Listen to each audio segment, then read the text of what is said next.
To my YouTube channel. इस video में हम बात करेंगे मेल रिप्रोडक्टिव सिस्टम।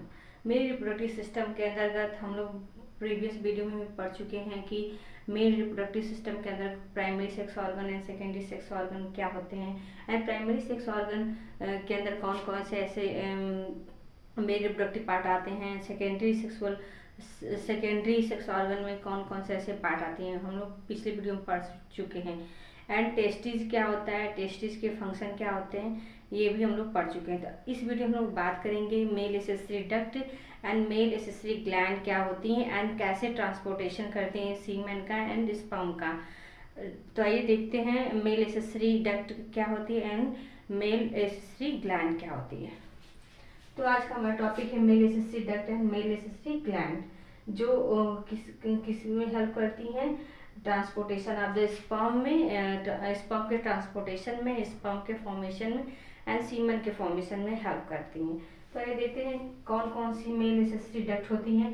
तो कौन कौन सी ऐसी डक्ट होती हैं, रेटी टेस्टिस होता है, वासा डिफरेंशिया होता है, एपिडिडाइमिस होता है एंड वॉस डिफरेंशिया। ठीक है, वॉसा डिफरेंशिया, ये सारी हमारी क्या होती है एसेसरी डक्ट होती है। और ग्लैंड कौन कौन से, उसके बारे में डिटेल में पढ़ेंगे कौन कौन सी ग्लैंड, किसका फंक्शन क्या होता है एंड डक्ट का क्या फंक्शन होता है। ठीक है, तो ग्लैंड कौन कौन सी होती हैं। तो प्रोस्टेट ग्लैंड होती है, क्या कौन सी ग्लैंड, प्रोस्टेट ग्लैंड होती है एंड सेमिनल वेसिकल होती है, बल्बो यूथरल ग्लैंड होती है। ठीक है, क्या होती है, बल्बो यूथरल ग्लैंड। इनका फंक्शन क्या होता है वन बाई वन करके हम लोग पढ़ेंगे। तो हम लोग क्या अभी स्टार्ट करें, मेल एसेसरी डक्ट क्या होती है। तो जैसा कि हम लोग पहले भी वीडियो में पढ़ चुके हैं, मेल एसेसरी डक्ट स्टार्ट होती है सेमिनिफेरस ट्यूबुल से।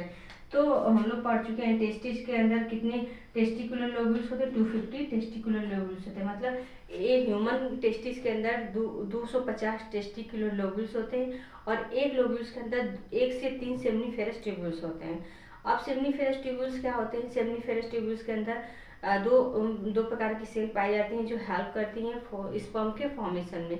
यानी सेमिनिफेरस ट्यूबुल्स में क्या होता है, फॉर्मेशन होता है स्पर्म का।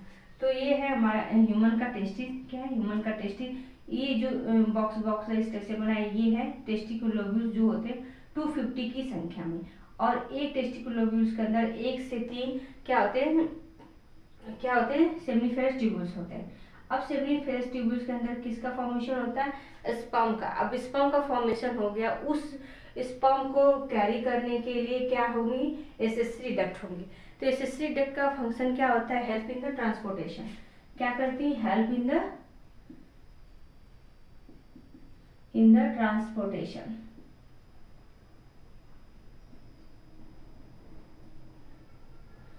ट्रांसपोर्टेशन हेल्प करती है एंड और क्या करती हैं, स्टोरेज करती हैं स्पर्म का।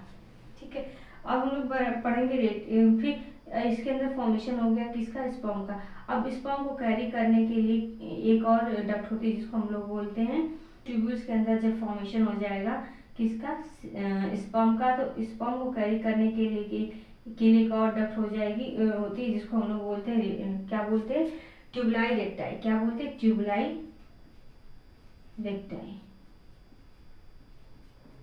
ठीक है, ट्यूबुलाई रेक्टाई, बहुत सारी ट्यूबुलाई रेक्टाई एक जगह ज्वाइन होती हैं, ज्वाइन जहाँ पे होती है उस स्थान को हम लोग क्या बोलते हैं, रेटी टेस्टिस। बहुत सारे ट्यूबुलाई रेक्टाई ज्वाइन होंगे तो उस स्टेज को हम क्या बोलेंगे, रेटी टेस्टिस। अब रेटी टेस्टिस से बहुत सारे फाइन ट्यूब लाइक स्ट्रक्चर निकलेगी जिसको हम लोग बोलते हैं वासा इफ्रेंसिया। वासा इफ्रेंसिया क्या करती है, टेक आउट करती है स्पर्म को फ्रॉम द टेस्टिस से। मतलब टेस्टिस से स्पर्म को बाहर निकालने का काम किस डक्ट का होता है, तो होते हैं कौन सी डक्ट, वासा इफ्रेंसिया। ठीक है, वासा इफ्रेंसिया मतलब टेस्टिस से बाहर निकाल दी स्पर्म को। अब स्पर्म को कौन सी डक्ट ले जाएगी, वासा डिफरेंशिया में। तो एक और डक्ट होती है इपिडिडाइमिस। इपिडिडाइमिस कैसे बनती है, बहुत सारे वासा डिफरेंशिया क्वाइल होके एक टाइप का स्ट्रक्चर बनाते हैं जिसको बोलते हैं इपिडिडाइमिस। इपिडिडाइमिस फंक्शन क्या होता है, इपिडिडाइमिस जो होती है हाईली क्वाइल्ड स्ट्रक्चर होती है। कैसी स्ट्रक्चर है, हाईली क्वाइल्ड स्ट्रक्चर। मतलब अगर ये हाईली क्वाइल्ड फॉर्म में है तो 6 to 7 सेंटीमीटर होगी। अगर अनकॉइल फॉर्म में है तो 7 मीटर तक होती है ये। अब एपिडिडाइमिस का फंक्शन क्या होता है, एपिडिडाइमिस क्या करती है, स्टोर करती है किसका, स्पर्म का, ठीक है। मैचुरेशन होता है, मैचुरेशन होता है स्पर्म का, मैचुरेशन ऑफ स्पर्म। एंड क्या होता है, डेट ऑफ द, मतलब एजुकेशन नहीं होगा स्पर्म का, तो जितने सारे स्पर्म होंगे डेथ होंगे कहाँ पे, एपिडिडाइमिस में, था डेथ ऑफ स्पर्म। अब एपिडिडाइमिस के बाद एक और स्ट्रक्चर आता है जिसको हम लोग क्या बोलते हैं, वासा डिफरेंशिया, जो कैरी करती है स्पर्म को कहाँ से, एपिडिडाइमिस से लेके और कहाँ पे डालती है, कहाँ पे डालती है, जुगुलेटरी डक्ट के द्वारा यूरिथ्रा के अंदर डालती है, ठीक है। तो ये रहा ह्यूमन का एसेसरी डक्ट। तो एसेसरी डक्ट में हम लोग क्या क्या पढ़े हैं अभी, सेमिनिफेरस ट्यूब्यूल्स होगा, ट्यूबुलाई रेक्टाई हो गई, रेडी टेस्टिस हो गया, एपिडिडाइमिस, सॉरी वासा डिफरेंशिया, एपिडिडाइमिस, उसके बाद क्या आती है, एपिडिडाइमिस के बाद आती है वासा डिफरेंशिया, ठीक है। मतलब ये अनकॉइल्ड स्ट्रक्चर होता है जो एपिडिडाइमिस से क्या करता है, स्पर्म को ले जाता है कहाँ पे, यूरिथ्रा में। अब ये रहा हमारा ह्यूमन का एसेसरी डक्ट। अब हम लोग पढ़ेंगे ग्लैंड क्या होती है। एसेसरी डक्ट का हम लोग फंक्शन पढ़ चुके हैं कि ये ट्रांसपोर्टेशन में हेल्प करती है, स्पर्म के ट्रांसपोर्टेशन में एंड स्पर्म के स्टोरेज में। तो एसेसरी ग्लैंड क्या काम करती है, तो दो देखिए, तो जो ग्लैंड होती है, एक ग्लैंड क्या करती है, सीमेन का पार्ट, मतलब सीमेन का पार्ट बनाती है। ग्लैंड क्या करती है, सीमेन बनाती है, सीमेन। सीमेन में 10% ही क्या होते हैं, स्पर्म होते हैं, बाकी जितना पार्ट 90% क्या होता है, सीमेन। और सीमेन का पार्ट कौन बनाता है, जो एसेसरी ग्लैंड होती हैं वो सीमेन का पार्ट बनाती है। तो अब देखते हैं कौन कौन सी ऐसी ग्लैंड होती हैं जो सीमेन बनाती हैं, ठीक है। तो हम लोग पढ़ चुके हैं कि वासा डिफरेंशिया के द्वारा स्पर्म कहाँ पे आ गए, एजुकुलेटरी डक्ट, ये जो ब्लैक कलर का है, एजुकुलेटरी डक्ट द्वारा कहाँ पे आ गए, यूरिथ्रा में पास हो गए। अब यहाँ पे कौन कौन सी ऐसी ग्लैंड है जो स्पर्म के साथ सीमेन का पार्ट बनाएंगे, ठीक है। तो आपको कौन कौन सी ग्लैंड दिख रही है, तो आप हम देखते हैं। ये है देखिए यूरेटर, ये क्या है, यूरेटर, जहाँ से यूरिन आके यूरिनरी ब्लैडर में एक्यूमुलेट होता है, उसी से लूप बनाती है वासा डिफरेंशिया का मर्ज होती है एजुकुलेटरी डक्ट में।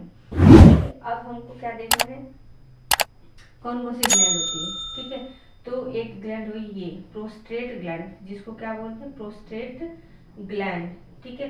ये पेयर में होती है, प्रोस्टेट ग्लैंड कैसी होती है, पेयर में होती है, ठीक। उसके बाद प्रोस्टेट ग्लैंड के बाद दो ग्लैंड और आती हैं जिसको बोलते हैं सेमिनल वेसिकल्स, क्या बोलते हैं, सेमिनल वेसिकल। उसके बाद एक और ग्लैंड है, दो पेयर, ए भी पेयर में होती है, जिसको हम लोग बोलते हैं बल्बो यूथरल ग्लैंड, ठीक है।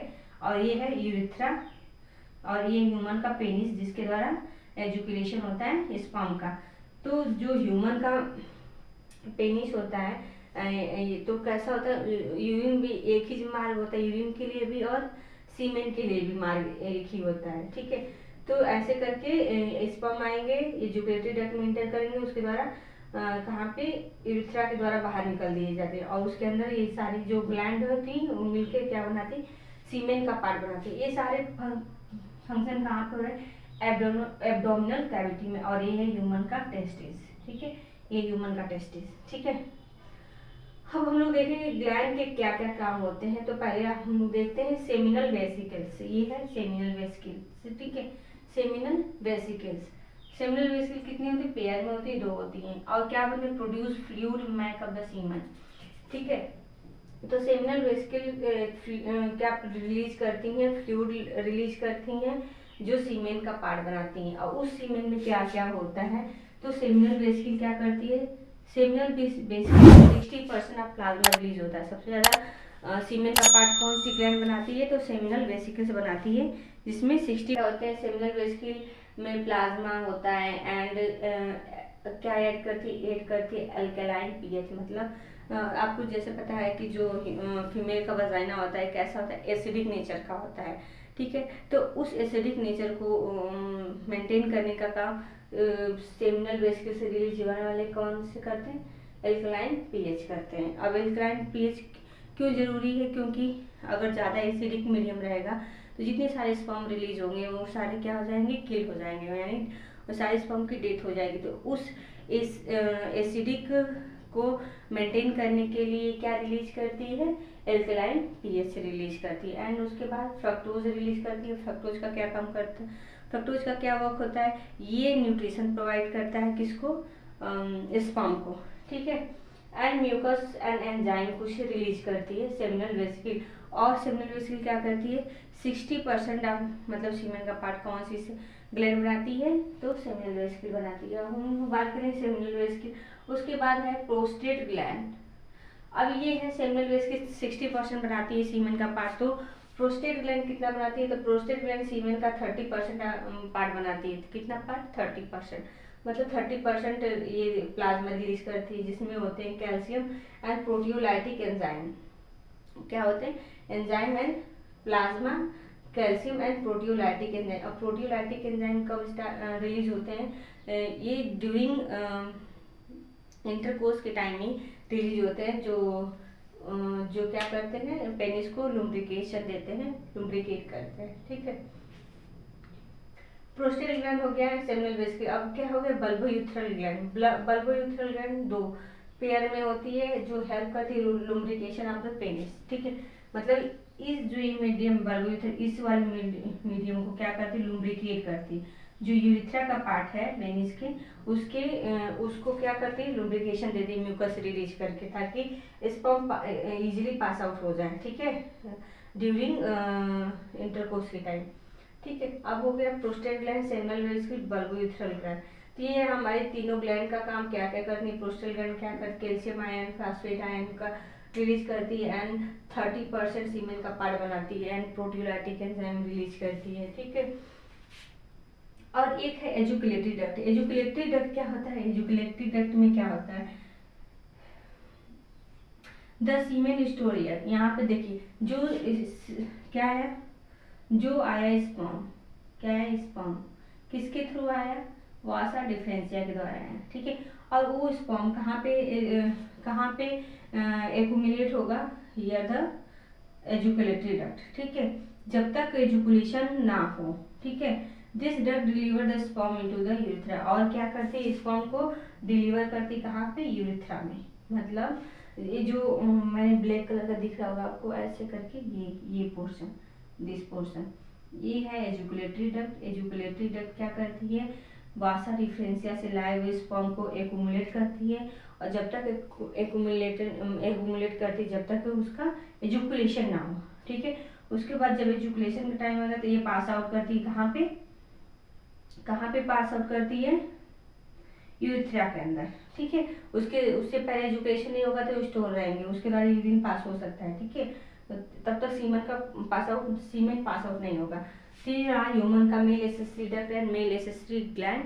एक बार फिर से देख लेते हैं मेल एसेसरी डक्ट क्या होती है। मेल एसेसरी डक्ट क्या होती है, रेटी टेस्टिस क्या होती है, जो बहुत सारे ट्यूबलाइन रेक्टाई ज्वाइन होते हैं, उसको बोलते हैं रेटी टेस्टिस बहुत सारी fine minute tube like structure निकलती है, जिसको बोलते हैं वासा डिफरेंशिया। वासा डिफरेंशिया क्या करती है, स्पर्म को टेस्टिस से बाहर निकालती है, ठीक है। उसके बाद आता है एपिडिडाइमिस। एपिडिडाइमिस क्या होती है, वासा डिफरेंशिया हाईली कॉइल्ड। वासा डिफरेंशिया क्या होती है, वासा डिफरेंशिया बहुत सारी कॉइल होकर क्या बनाती है, एपिडिडाइमिस बनाती है। एपिडिडाइमिस हाईली कॉइल्ड स्ट्रक्चर होता है, ठीक है, हाईली कॉइल्ड, जहाँ पे स्पर्म का death and sperm store and maturation होता है स्पर्म का। उसके बाद एपिडिडाइमिस एक ट्यूब लाइक स्ट्रक्चर से डक्ट से जुड़ जाती है, जिसको बोलते हैं वासा डिफरेंशिया। वासा डिफरेंशिया क्या करती है, कैरी करती है स्पर्म को एंड ट्रांसपोर्ट करती है किसमें, यूरिथ्रा के अंदर, ठीक है। तो यहाँ डक्ट ग्लैंड कौन कौन से होते हैं, prostate gland, seminal vesicle, bulbourethral gland. Prostate gland क्या करती है, calcium ion, phosphate ion and proteolytic enzyme secretion करती है, ठीक है। सेमिनल वेसिकल क्या करती है, ये 60% सीमेन का पार्ट बनाती है, ठीक है, जिसमें क्या होता है आपका, फ्रक्टोज होता है, अल्कलाइन पीएच होता है, म्यूकस होता है, एंजाइम होता है, ठीक है।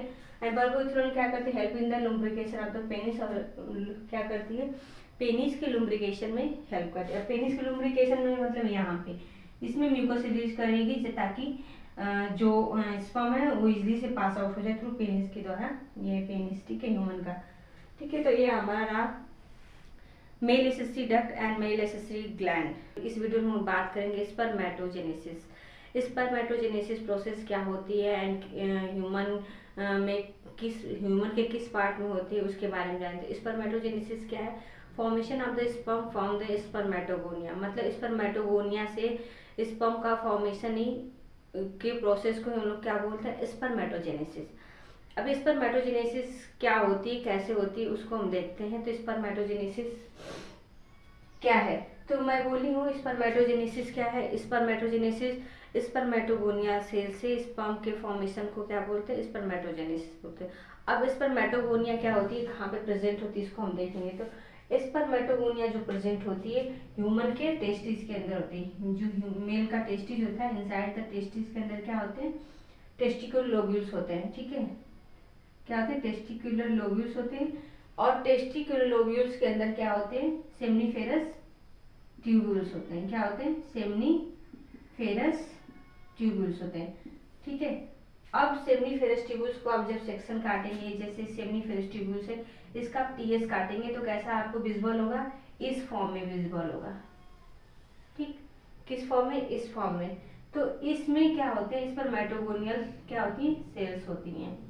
कौन सी सेल होती है? Spermatogonia cell. यह है स्पर्मेटोगोनिया सेल। किसके अंदर है? Seminiferous tubules. सेमनीफेरस ट्यूब्यूल्स क्या, कहाँ पे? Inside the testis. ठीक है, तो सेमनीफेरस ट्यूब्यूल्स के अंदर जो स्पर्मेटोगोनिया सेल है, इसमें ही मियोसिस डिवीजन होगा और ये सेल डेवलप हो जाएगी किसमें? स्पर्म के फॉर्मेशन में। तो कौन सी सेल स्पर्म के फॉर्मेशन में हेल्प करती है? तो स्पर्मेटोगोनिया सेल। तो हम लोग देखते हैं कैसे कौन कौन सा स्टेप होता है, कितने स्टेप होते हैं स्पर्मेटोजेनेसिस के प्रोसेस में। तो स्पर्मेटोजेनेसिस क्या है? इन द टेस्टिस में the immature male germ cell. Immature male germs क्या होते हैं? Spermatogonia cell. अब स्पर्मेटोगोनिया सेल कहाँ पे प्रेजेंट है? सेमनीफेरस ट्यूब्यूल्स के अंदर। तो इमैच्योर मेल जर्म सेल जिसको बोलते हैं स्पर्मेटोगोनिया प्रोड्यूस क्या करती है? प्रोड्यूस करती है स्पर्म। किस प्रोसेस के द्वारा? By the spermatogenesis that begin at puberty. और स्पर्मेटोजेनेसिस प्रोसेस कब स्टार्ट होती है? ड्यूरिंग प्यूबर्टी टाइम, मतलब प्यूबर्टी के टाइम स्पर्मेटोजेनेसिस प्रोसेस होती है। और कहाँ कैसे स्टार्ट होती है? स्पर्मेटोगोनियल सेल होती है जो वो किस में कन्वर्ट हो जाती है? स्पर्म में कन्वर्ट हो जाती है। अब क्या होगा? Spermatogonium present on the inside wall of the seminiferous tubules. मैं आपको क्या बताई हूँ, जैसे ये सेमनीफेरस ट्यूब्यूल्स है, ठीक है, इनसाइड द स्पर्मेटोगोनियम कहाँ प्रेजेंट होती है? सेमनीफेरस ट्यूब्यूल्स का वो टीएस लेंगे, ये सेमनीफेरस ट्यूब्यूल्स इसका टीएस आप लेंगे। तो इसके अंदर जो इसकी वॉल है, इसके वॉल के अंदर क्या प्रेजेंट होती है? स्पर्मेटोगोनियल सेल प्रेजेंट होती हैं। ठीक है, इनसाइड द सेमनीफेरस ट्यूब्यूल्स। ठीक, अब स्पर्मेटोगोनी अब आपको ध्यान क्या रखना है, जैसे स्पर्मेटोगोनियम सेल प्रेजेंट है किसके अंदर? सेमनीफेरस ट्यूब्यूल्स का। अब स्पर्मेटोगोनियल सेल क्या करेगी? डिवाइड करना स्टार्ट करेगी। अब डिवाइड करना स्टार्ट करेगी, कौन सा डिवीजन होगा आपको यहाँ पे याद रखना है, कौन सा डिवीजन होगा? तो spermatogonial cell multiply by the mitotic division and increase in number.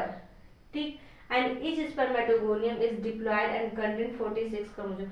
जो स्पर्मेटोगोनियम सेल है, अगर इसकी प्लॉयडी देखें, इसकी प्लॉयडी कैसी होती है? डिप्लॉयड होती है। 2 यानी इसके मतलब स्पर्मेटोगोनियम सेल में कितने क्रोमोसोम होते हैं? 46 क्रोमोसोम होते हैं। कितने क्रोमोसोम होते हैं? 46 क्रोमोसोम होते हैं। ठीक है, तो स्पर्मेटोगोनियम सेल क्या है? डिप्लॉयड है। तो गैमेट बनाने के लिए हम लोग तो पढ़े हैं कि मियोसिस डिवीजन होगा, पहले मियोसिस डिवीजन नहीं होगा। आपको यहाँ पे याद रखना है क्या, कौन सा डिवीजन होगा? माइटोसिस डिवीजन होगा। अब माइटोसिस डिवीजन क्यों होगा? क्योंकि स्पर्मेटोगोनियम सेल ज्यादा मात्रा में नहीं होते, तो पहले ये क्या करेंगे? माइटोसिस डिवीजन के द्वारा अपनी संख्या को क्या करेंगे? इंक्रीज करेंगे। तो स्पर्मेटोगोनिया सेल पहले 2n है, तो ये अपनी संख्या को माइटोसिस डिवीजन द्वारा इंक्रीज करेंगे। ठीक है, इंक्रीज करके अपनी संख्या को क्या करेंगे? बढ़ाएंगे। सब 2n मतलब सारी सेल्स क्या होंगी? डिप्लॉयड होगी। तो spermatogonium cell multiplied by mitotic division and increase in number and इस spermatogonium is diploid and contain 46 chromosome. ठीक है, अब क्या? अब स्पर्मेटोगोनियम सेल ने अपनी संख्या को क्या कर लिया? इंक्रीज कर लिया। स्पर्मेटोगोनियम सेल ने अपनी संख्या को क्या कर लिया? इंक्रीज कर लिया। अब उस इंक्रीज जो हुए हैं, ये जो 2n बने हैं, 2n स्पर्मेटोगोनियम का फॉर्मेशन हुआ है, उसको हम लोग क्या बोलेंगे, प्राइमरी स्पर्मेटोसाइट। क्या बोलेंगे, प्राइमरी स्पर्मेटोसाइट्स।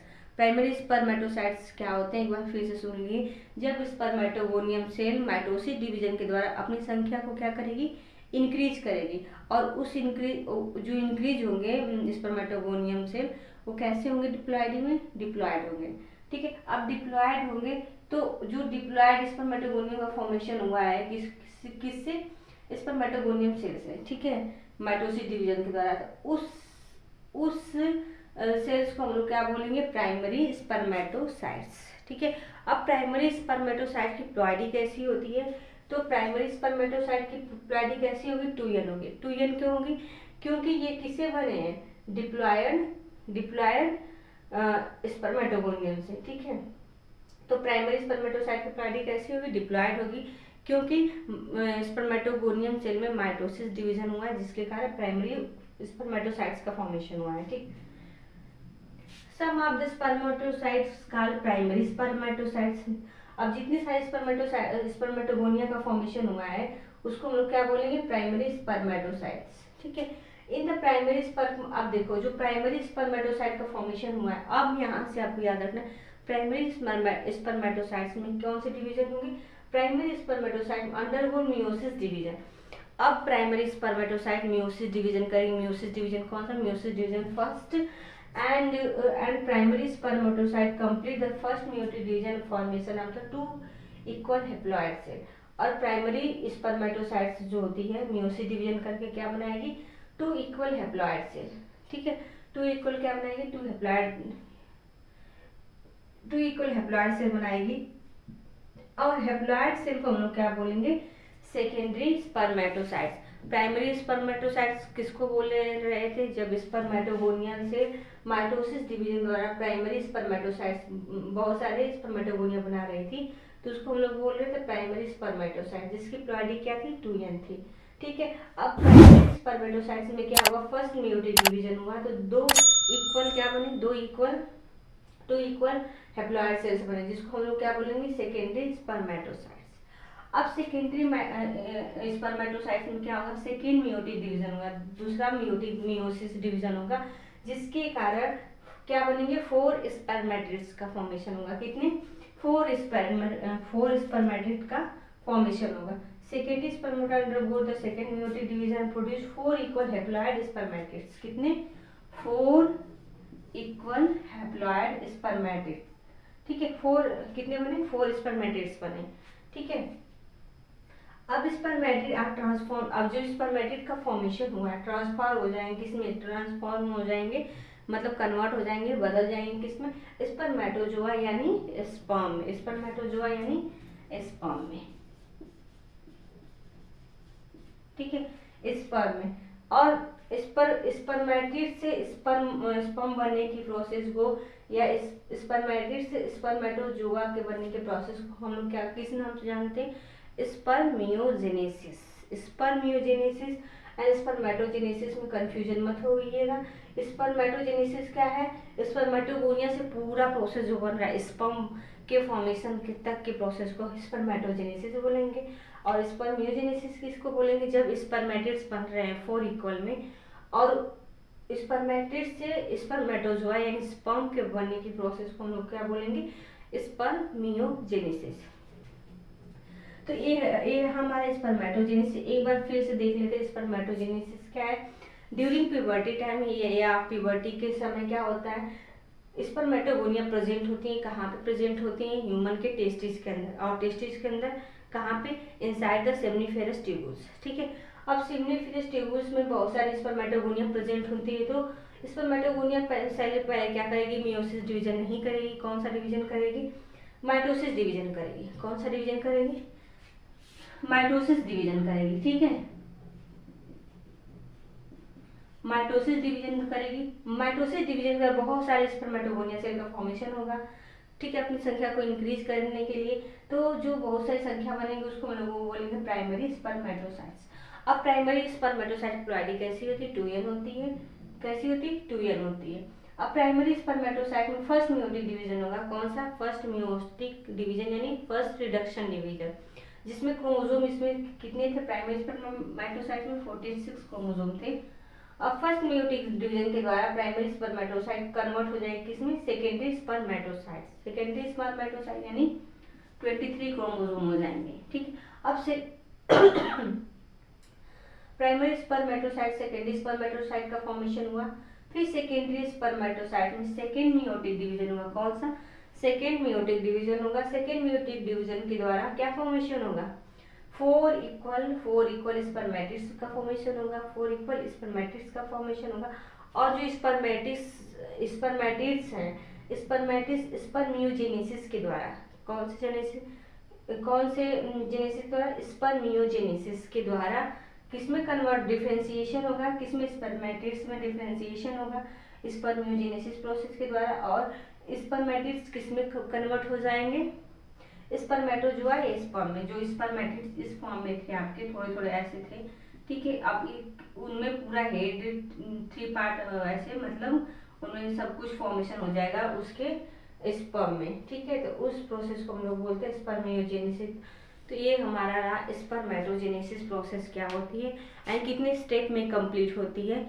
आई होप आपको वीडियो पसंद आए, और वीडियो पसंद आए तो please like share and subscribe.